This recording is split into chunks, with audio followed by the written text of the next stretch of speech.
Floating Land, conceived in 2001, is an art and nature program. The 2009 program is quite different from the past in that it explores a critical environmental concern, climate change and rising seas. To explore such a complex issue, Floating Land has introduced many new components integrated into multiple conversations about art and creativity, the environment, the strength and diversity of our community and our future. And so began the conversation.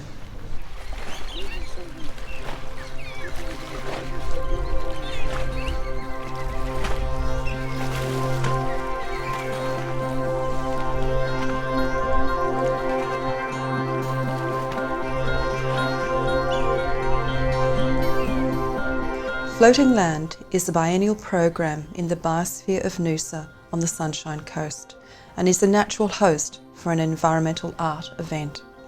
In 2007, UNESCO granted the Noosa region biosphere status.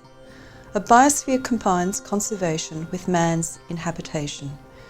It provides a study area for the community to work with policymakers and scientists to show the world that a regional area can live sustainably. The event was held on the pristine waters of Lake Catharabah, and all materials used in the making of the sculptures either decomposed, were washed away, or deconstructed. People talked. They talked about art, they talked about nature, they talked about climate change. Barine Point, the village on the shores of Lake Catharabah and that hosted this year's event, swelled from its original population of 200 to become a campus of artists, writers, photographers, academics, and Indigenous and Pacific Ocean peoples.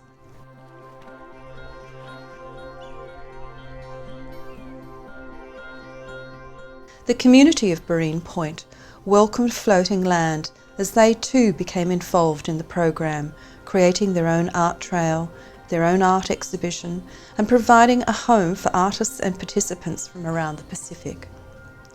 Hundreds of children participating in workshops created their own ephemeral art.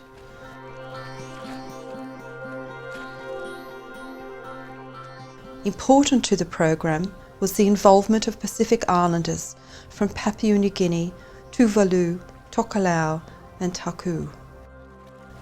They came to create artwork, build a traditional community house from sustainable materials, sing and dance, and talk about the impact of rising seas on their homes. Introduced to the program was Writing Floating Land, a series of workshops and discussions on art in nature writing. As well, day-long forums about climate change, nature and culture introduced speakers drawn Australia-wide to an audience of passionate individuals as well as each other. Floating Land was a result of many partnerships between communities, cultures, educational institutions and disciplines. Each brought their own knowledge and discussion to the event, and positive conversations grew between academics, artists and scientists. And beautiful, evocative art was created, knowledge was shared, climate change was explored and talked about, and relationships were born. Environmental art projects, or green art as it is called, provide a vehicle to stimulate discussion about our natural world. Floating Land explores answers from the past and poses questions for the future. It is a catalyst. It works by stimulating conversations seeded by creativity. As it works, it creates new outcomes: art, writing, music and performance, increased community capacity, and an awareness and understanding of environmental issues. What is now important is to continue the conversation. While people are talking, change will happen. Floating Land will continue to explore the relationship between art and nature and intends to provide food for thought for everyone interested in the future of the planet.